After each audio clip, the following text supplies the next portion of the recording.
ضیاء الدین مدنی رحمۃ اللہ علیہ جو اعلیٰ حضرت کے خلیفہ تھے، ان کا وصال ہو گیا. آج بھی ان کے گھر پہ عید کے دن، عید کا جو دن ہوتا ہے، ہندوستان کے اکثر احباب جو سنی ہوتے ہیں ان کو دعوت ہوتی ہے اور وہ اپنے گھر پر اکثر بکری کے پائی پکاتے ہیں.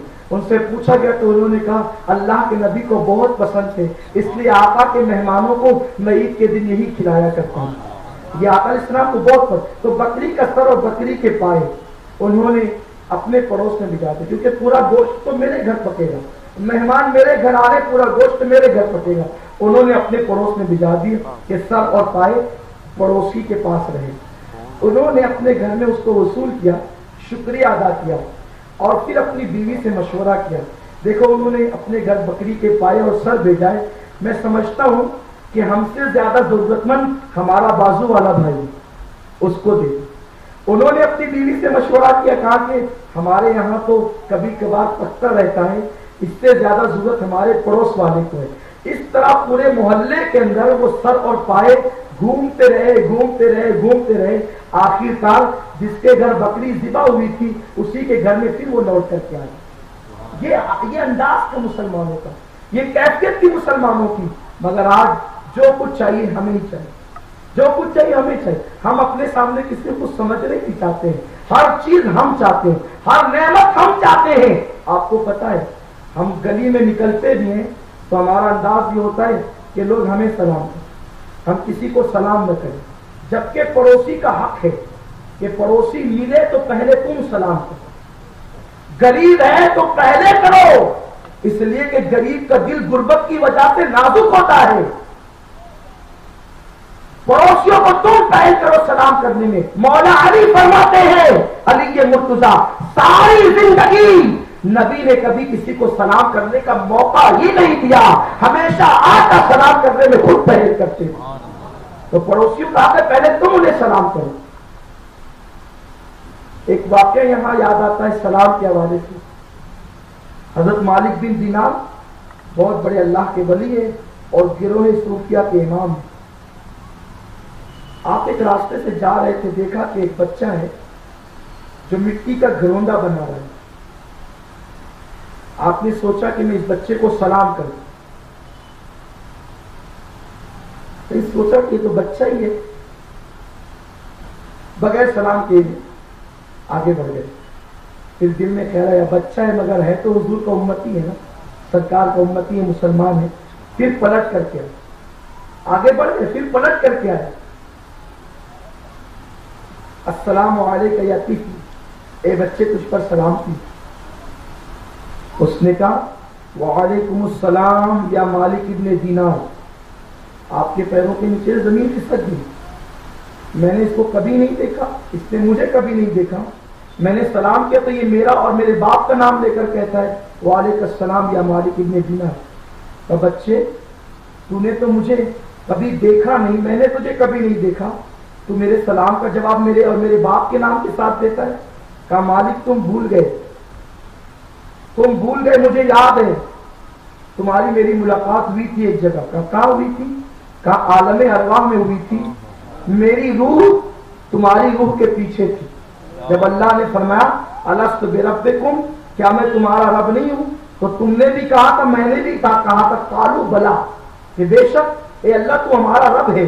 تو میری روح تمہاری روح کے پیچھے کھڑی تھی، میں نے تم کو پہچانا، تم نے مجھے پہچانا، مگر دنیا میں آ کر تم مجھے بھول گئے، میں نے تمہیں یاد رکھا. اب آپ مجھے بتائیں جو یہ کہتے ہیں کہ نبی کو دیوار کے پیچھے کا علم نہیں، وہ سبق حاصل کرے. ارے جب نبی کی امت میں ایک چھوٹے سے بچے کے علم کا یہ عالم ہے تو نبی کے علم کا عالم کیا ہو، آقا کے علم کا عالم کیا ہو. اس منزل پر پہنچو تو صحیح، وہ منزل حاصل تو کرو. ایک بچہ کہہ رہا ہے تم بھول گئے، مجھے یاد ہے. مالک بن دینار سمجھ گئے کہ بچہ بہت قیمتی کا، بچے تو بہت بڑا معلوم ہوتا ہے، یہ گھروندا تو کیوں بنا رہا ہے مٹی کا. اس نے کہا کہ میں ٹائم پاس نہیں کر رہا ہوں، اس گھروندے سے میں تقریر کر رہا ہوں، ایک بیان کر رہا ہوں، لوگوں کو ایک ذہن دینا چاہتا ہوں. کہا کیا؟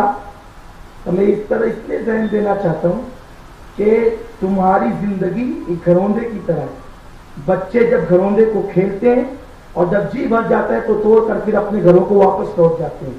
تو یہ دنیا بھی ہمیشہ رہنے کی جگہ نہیں، جب تمہاری زندگی پوری ہو جائے گی تو دنیا کو چھوڑ کر تمہیں اسی طرح جانا۔ بچے، میں نے ایک سوال بڑے بڑے لوگوں سے پوچھا، کسی نے میرے سوال کا جواب نہ دیا، توجہ فرمائیں۔ اس نے پوچھا کہ دل میں، مالک بن دینار نے اس بچے سے پوچھا کہ دل میں اور نفس میں فرق کیا ہے؟ میں نے لوگوں سے بہت پوچھا، کوئی جواب نہ دے سکا صحیح طور پر۔ بچے بتا کہ دل میں اور نفس میں فرق کیا ہے؟ علم و بغیر کنارے کا سمندر ہے، کوئی ضروری نہیں ہے کہ سفید بال والے کو سب معلوم ہو جائے اور بچے بالکل نابلد رہ جائیں۔ ایسا بھی ہو سکتا ہے کسی بچے کو جو معلوم وہ سفید ریش کو نہیں معلوم، سفید ریش کو جو معلوم وہ بچے کو نہیں معلوم۔ اللہ جس کو جو چاہتا ہے عطا کرتا ہے۔ علم و بغیر کنارے کا سمندر ہے۔ اگر آپ سمجھ لیتے کہ سارا علم ہمیں آ گیا تو یہ شیطنت ہے، کیونکہ شیطان یہی سوچ رہا تھا کہ میں معلم الملائکہ بن گیا، مجھے سب کچھ آ گیا۔ لیکن فرشتوں کی سوچ کیا ہے؟ سبحانک لا علم لنا الا ما علمتنا انک انت العلیم الحکیم۔ ہمیں سب نہیں آتا، بس جو تھوڑا بہت اللہ نے دیا وہی آتا ہے۔ یہ فرشتوں کی صفت ہے، یہ فرشتوں کی شان ہے۔ تو بچے سے پوچھا، بچے دل میں اور نفس میں فرق کیا ہے؟ تو اس نے جواب دیا، مالک تم مجھے سلام کرنا چاہتے تھے، جب تمہارے پاس کی خیال آیا یہ بچہ ہے، اس کو کیا سلام کرنا، اور تم آگے بڑھ گئے بغیر سلام کیے ہوئے۔ جو تم کو آگے لے گیا وہ تمہارا نفس تھا، اور جب تمہارے دل میں خیال آیا کہ ہے تو حضور کا امتی، مجھے سلام کرنا چاہیے، جب آپ پیچھے پلٹ کر آئے، جو بغیر سلام کیے ہوئے آگے لے گیا وہ تمہارا نفس تھا، اور جو سلام کرنے کے لیے پیچھے لایا وہ تمہارا دل تھا۔ یہی دل اور نفس میں فرق ہے۔ میرے پیارے آقا علیہ السلام کے پیارے دیوانوں، تو دل پر عمل کرو، نفس کی خواہشات پر عمل نہ کرو، پڑوسی کو سلام کرو۔ بیمار پڑ جائے تو اس کی عیادت کرو، بیمار پڑے تو اس کی عیادت کرو۔ میرے آقا فرماتے ہیں جو اپنے پڑوسی کی عیادت کے لیے، بیمار کی عیادت کے لیے جاتا ہے، جب وہ جاتا ہے تو اللہ کی رحمتوں میں نہاتا ہے، اور جب وہ بیمار کے پاس بیٹھتا ہے تو وہ اللہ کی رحمتوں میں گوتے لگاتا ہے، اور اس کے بعد جب وہ دعا کرتا ہے تو اللہ اس کی دعا ایسے ہی قبول کرتا ہے جیسے عرفات کے میدان میں حاجی کی دعا قبول فرماتا ہے۔ یہ بیمار کی شان ہے۔ پڑوسی بیمار پڑے دیکھ لوں گا، لیکن ہم نہیں جاتے۔ ہاں مالدار پڑوسی ہوگا، قطار لگے گی دیکھنے والوں کی کہ بعد میں کبھی وقت پڑے تو یہ ہماری مدد کرے گا۔ اسی طرح جنازے کا بھی حال ہے، میت ہو جاتی ہے، دیکھتے ہیں کہ یہ غریب ہے کہ امیر، امیر ہوگا تو بھاتی لکھانے کے لیے سینکڑوں کی تعداد، غریب ہوگا تو ہم لوگ تسلی دینے بیٹھتے ہیں، شرمندگی ہوتی ہے، ادھر ادھر دیکھنا پڑتا ہے، کوئی تیار تو ہو جائے، کوئی تیار۔ یہ حالات ہیں، یعنی ہم کام اللہ کے لیے نہیں کرتے، ہم کام جو ہے وہ دنیاوی مفاد کے لیے۔ اب عبادت بھی دنیاوی مفاد کے لیے ہو رہی ہے۔ بیمار پڑیں گے، اگر سمدھی بیمار پڑ گیا چلو یار اس کو دیکھ کر آئیں گے ورنہ بیٹی کو تکلیف ہوگی، اس نیت سے جاتے ہیں۔ حالانکہ نیت یہ ہونا چاہیے آقا کی سنت ہے، سنت پر عمل کریں گے تو 100 شہیدوں کا ثواب ملے گا۔ اس نیت سے جاؤ، نیت درست کرو، کیونکہ میرے آقا نے فرمایا مومن کے عمل سے اس کی نیت بہتر ہے، جیسی نیت ہوگی اللہ ویسا اجر عطا فرمائے۔ تو بیمار پڑے تو عیادت کے لیے میرے آقا کی شان ہے۔ پڑوسیوں کا کیا حق ادا کیا آتا ہے۔ حضور کے پڑوس میں ایک یہودی بیمار پڑ گیا، وہ بیمار پڑا تھا، بخار تھا اس کو شدت کا، کوئی اس کا پرسان حال نہیں تھا۔ آقا اس کے سرانے جا کر بیٹھ گئے، وہ کہتا تھا ہائے مجھے لوگوں نے ضائع کر دیا۔ آقا اس کی پیشانی پہ ہاتھ رکھ کے کہتے تھے سب نے تجھے ضائع کیا مگر محمد تیرے سرہانے موجود ہے، محمد تیرے سرہانے موجود ہے۔ فاروق اعظم نے عرض کیا یا رسول اللہ وہ تو یہودی ہے، آپ کو تکلیف پہنچاتا ہے اور آپ اس کے سرہانے بیٹھے۔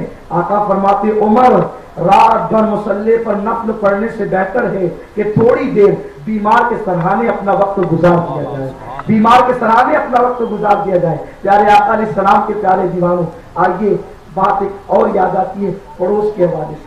دیکھو پڑوسی کیسا ہی ہو اس کا حق ادا کرنا پڑوسی ہونے کی وجہ سے ضروری ہے۔ امام اعظم کا ایک پڑوسی تھا،